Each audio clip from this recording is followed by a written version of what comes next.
Welcome back to our channel Jhansi Rani coaching centre boutique style stitching అనమాట. So ముందుగా ఈ వీడియోలో మనం ఏం చెప్పుకుంటున్నామంటే నేను వాడే స్టిచ్ క్వీన్ మిషన్ ఎలా వాడాలి, ఏ స్టైల్లో మనము స్టిచ్చింగ్ అనేది వస్తుందనే దాని గురించి అయితే తెలుసుకుంటాం అనమాట. ఫస్ట్ టైం చూస్తున్నట్టయితే ఖచ్చితంగా సబ్స్క్రైబ్ చేసుకోండి. సో మనం టాపిక్లోకి అయితే వెళ్ళిపోదాం.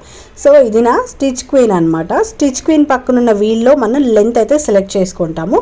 4 అనేది పెట్టుకుంటే అది కరెక్ట్ అనమాట నార్మల్ స్టిచ్చింగ్కి. సో 5 అవన్నీ మనకు అవసరం లేదు. సో సెలెక్టర్, లెంత్, సో ఇంకా ఏబిసిసి అనేది కుట్టు మనకి జిగ్జాగ్ రావడానికి, ఇంకా ఏ అంటే రైట్ సైడ్ వెళ్తుంది, డి అంటే లెఫ్ట్ సైడ్ వెళ్తుంది అనమాట స్టిచ్. సో అక్కడి నుంచి ఇక్కడ వరకు అయితే మనం బాబిన్ అయితే దారాలు పెట్టుకున్న తర్వాత బాబిన్కి మనం చేతితో చుట్టకుండా డైరెక్ట్ మిషన్లోనే పెట్టుకునే ఫెసిలిటీ ఉంది. నెక్స్ట్ వచ్చేసి ఇవి స్టిచెస్ డిఫరెన్స్ అనమాట.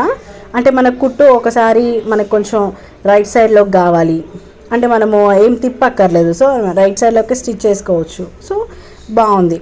నెక్స్ట్ జిగ్జాగ్ కావాలి, జిగ్జాగ్ కూడా మనకి స్టిచ్ అయిపోతుంది అనమాట. సి మీద ఆప్షన్ పెట్టేసుకోవాలి సెలెక్టర్లో, అది ఆటోమేటిక్గా వచ్చేస్తుంది. మనకి ఇందులో లెంత్ అనేది సెలెక్ట్ చేసుకోవాలి. అంటే చిన్నగా ఎంబ్రాయిడరీ కావాలా, పెద్దగా కావాలా, ఇంకొంచెం పెద్దగా కావాలనేది ఈ లెంత్లో మనం సెలెక్ట్ చేసుకుంటాం అనమాట.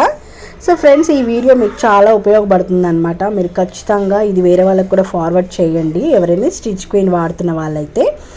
ఇంకా మనము ఇందులో పాదాలు కూడా 4 టైప్స్ ఉంటాయన్నమాట. మనం కింద ఇది ఫూట్ అనేది ఒకటే పెట్టాను నేను, అంటే మనకు సింగిల్ కుట్ వస్తుంది.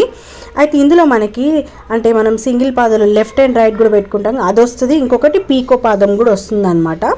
సో మనం ఇలా పాదాలు కూడా మార్చుకోవచ్చు మనకు కావాల్సింది. అదొక 200 రూపీస్ ఉంటుంది. సింగిల్ పాదంది 2 సైడ్స్ ఉంటుంది, అది కూడా మీకు చూపిస్తాను.